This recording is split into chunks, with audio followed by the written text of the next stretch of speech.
Good morning, welcome to a new market update, and today we're going to discuss the next narrative, which is Grayscale.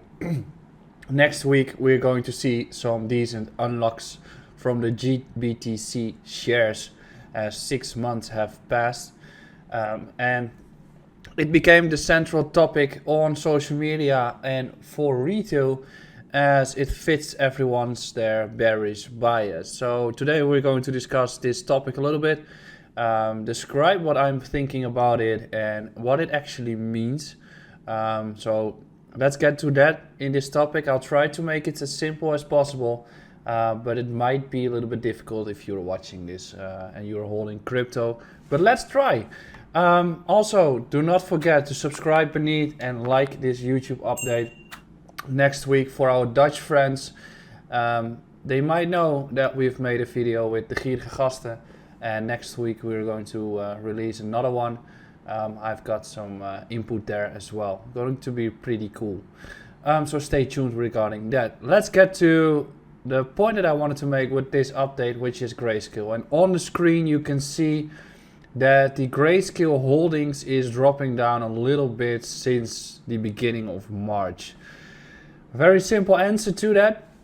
You can see the amount of GBTC holdings there is, the amount of Bitcoin they hold, and in the black line you can see the price of Bitcoin in that period. But you can see that since the 2nd of March, the value of the amount of Bitcoin that they hold has been dropping down a little bit. Simply put, they didn't accept any new clients anymore since that date, so probably this would have been adjusted heavily if they would do that, as the only option is that people are stepping out of it. Then there's also a second topic, which is the premium, and you can see that since around that date that they were adding new people, the premium has flipped from positive to negative. And that's also the discussion right now, because the unlocks after 6 months, they are seeing a discount right now rather than a premium at all. So the question is the big unlock from the coming week going to influence the markets at all? So there's some really good articles that you can check, and one of them is from CoinDesk. It describes both the bullish and bearish view. As in general, this topic is the next narrative, and I can actually put this topic into the topic of Chinese New Year, options expiry, tax season in the US, or anything of those topics which are usually being used as a narrative for why the price should move from A to B, or why the price should move a certain way.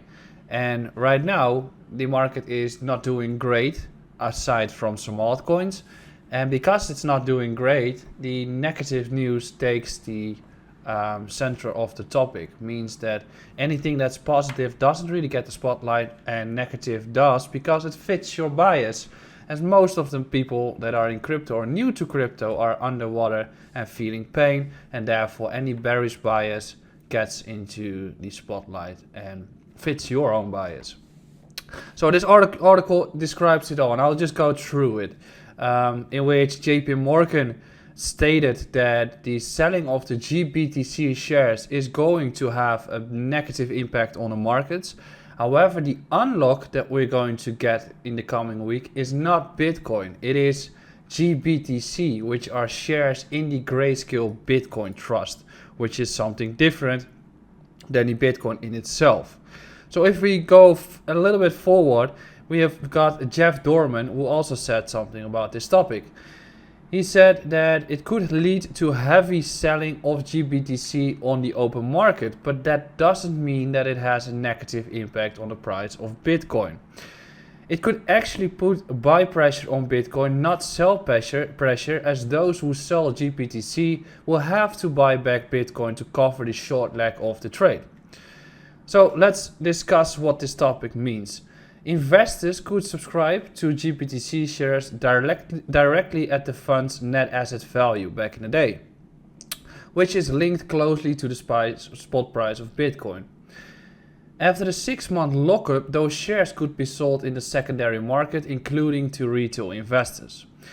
And during this period, as I just discussed and at the beginning, there was a magnificent premium being used in those markets, even up to 40%, and that premium has flipped in negative way. So when they are going to have that unlock at this stage for the 40,000 GBTC shares, they might have to cover that position by buying spot Bitcoin, as they probably used a loan, or most of them used loans or borrowed money to put that into those GBTC shares, and they have to cover the other side of the trade, meaning that it can actually use the cash to buy back Bitcoin to pay back liabilities returned to base portfolio. This is also tweeted by Amber Group.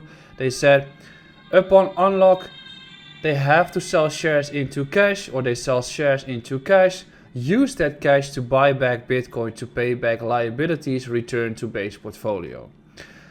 Make out of it what you want, but it is not the actual heavy impact that everybody is thinking it would have. What it could be doing is that during this weekend, we're going to have some trappy moves once again. But overall, the sentiment is negative, as we can see in the crypto fear and greed index. And during such a sentiment, negative news takes the overview or takes the spotlight, and therefore moves you to a certain position. However, if you have this information, how are you going to fit that into a strategy? You're going to fit that into a strategy based on the prices that you see or data that you see in the charts. And when you look at the chart, you can see that we're still trending south, but overall we are looking at a range structure, and we have been making lower highs and higher lows in the past few weeks. So yes, during the weekend we could make a very volatile move, but in the past 5 to 6 weeks we've also seen that Bitcoin jumps back to the level where it closed on Friday, because it creates a CME gap. So right now the critical level for Bitcoin is still between 28.5 and 31k. If 31 flips for support, or if you're going to hold this entire green zone for support here, everything should be fine. And then most likely after this event takes place for Grayscale and for Bitcoin and for the markets, everybody will move to the next narrative and bring some bias to those next narratives as well. So don't focus on news too much, start focusing on data, and I'll see you again tomorrow, and don't forget to subscribe to this YouTube channel. Bye bye.